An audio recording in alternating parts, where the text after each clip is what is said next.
বিবেকানন্দ হলের থেকে দামি দামি জিনিসপত্রের মধ্যে প্রদর্শনী থেকে চুরি হয়ে যায় একটি রাজবংশের অত্যন্ত দামি রাজমুকুট।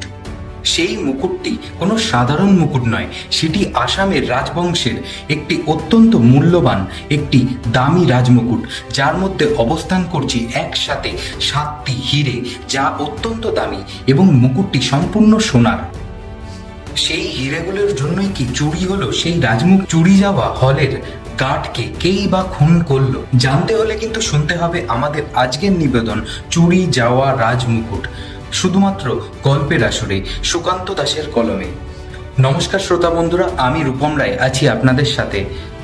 প্রজেক্টটি রোমহর্ষক একটি রহস্য থ্রিলার গল্প হতে চলেছে, যেটি আমি তো শুনবো, আপনারা শুনতে ভুলবেন না কিন্তু।